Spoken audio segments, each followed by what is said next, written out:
Welcome back to my channel at Theatrically Jerry. My name's Jerry. This is part 3 on V-Shows S712 Kuan. Part 3, I'm just going to go over my final thoughts on this light fixture and whether or not it's worth the asking price. So you can get this particular light fixture from V-Show for around $800. Some other places $1,000. So it's a sub $1,000 light fixture, which is adequately priced for a 450 watt LED moving head light fixture, especially a 3-in-1, so a beam spot wash. So I do approve the price tag of this light fixture because it is packing a lot of technology in it. I love the Psi motors. They're very quiet. I love the electronic magnetic coating, so it's a much more precise movement on the light fixture.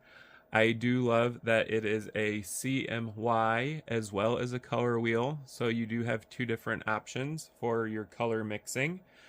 I love that they have included the ability to select your RAW or Cree. I prefer the 90. I'm not sure why they went with 70 on the lower end, so I do not like that the default Cree is 70 on this. The color render index is 70. That seems a little low to me. 75 would have been acceptable. 80 would have been right where it should be. But they make up for it with the 90 Cree filter that you can activate on one of the channels. I also like that they have included two different prisms. The prisms look great. They flow smoothly. I like the look of the effect that they give. I love the fixture's layout is great. The body as well as the chassis is beautiful for a light fixture.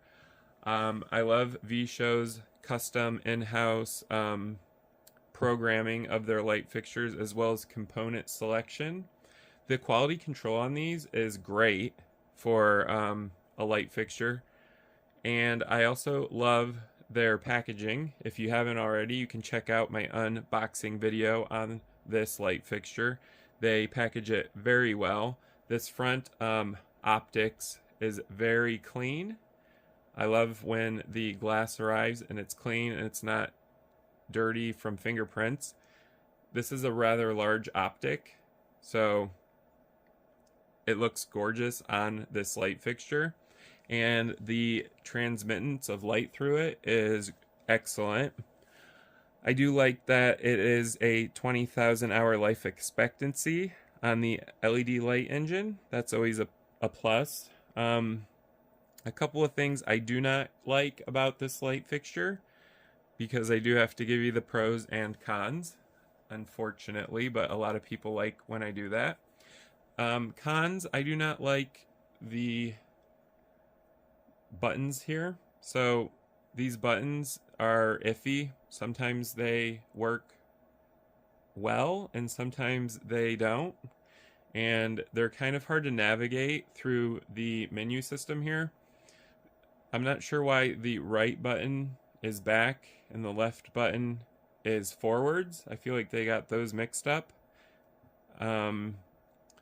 The feedback on them's weird because you don't actually feel like you're touching a button because you're touching glass. This entire front is glass, and the buttons are just images that are printed onto glass, and there's actually sensors behind it that pick up when you're touching the buttons. So I feel like that was unnecessary. They should have just gotten rid of the buttons, period, and just had a touchscreen LCD display, which is not included with this.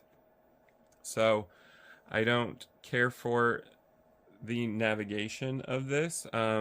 There were some spelling errors on the user interface, which they said they're going to issue updates on, so at least they listen to their customers, which is great.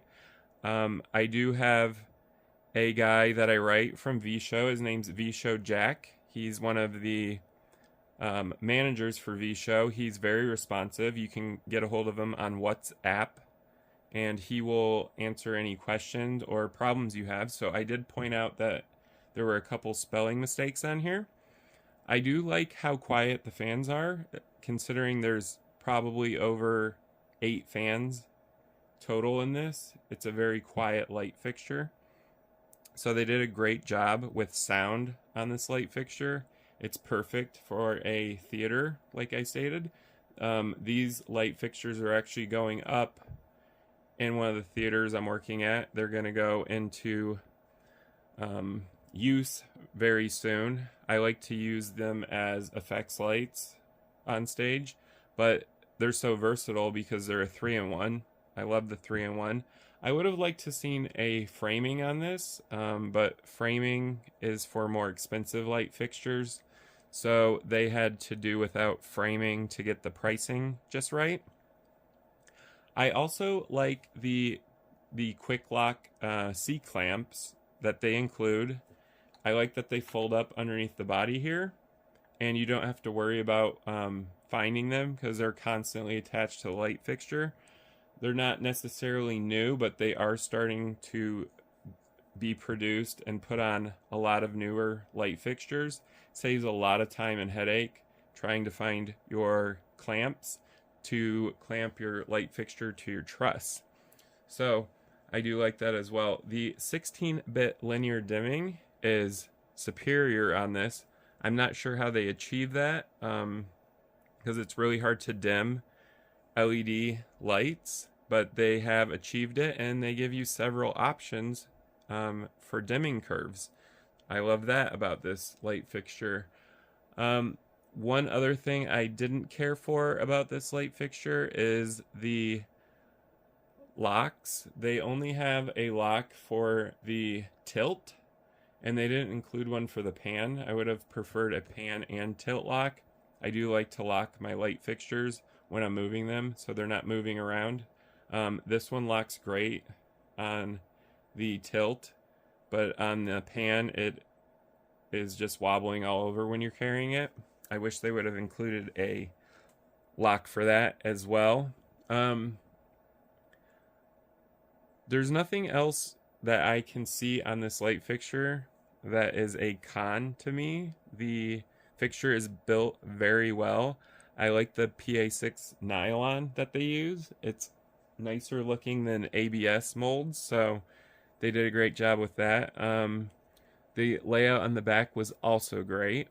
And like I had said earlier in part 1, and if you haven't watched part 1, go ahead and check that out. I love the aesthetics of the chassis and all the little design features that they have custom done for this light fixture. This fixture's very nice looking.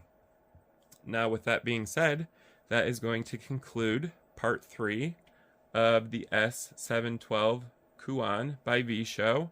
I will be producing a sound video separately so you can hear the sound of the fans as well as the motors, and you can judge if it's too loud for you or not. I'll be doing a very quick review on sound for that. I also have a separate video that is going to show you all of the gobos. Some of the glass gobos are really beautiful on this fixture. And I'm also going to show you the colors it's capable of producing. That will be on a separate video that I will release later on. I do appreciate you guys for watching this video. If you liked it, go ahead and give it a thumbs up. If you have any comments on this light fixture, you can comment down below. I do read all comments and respond to them. If you haven't already, go ahead and subscribe to my channel at Theatrically Jerry. I review a lot of light fixtures, such as this one, and several others. I also review DJ equipment and atmospherics, effects. Anything that interests me and that interests you, I will be reviewing. So go ahead and subscribe to my channel. Thank you guys for watching.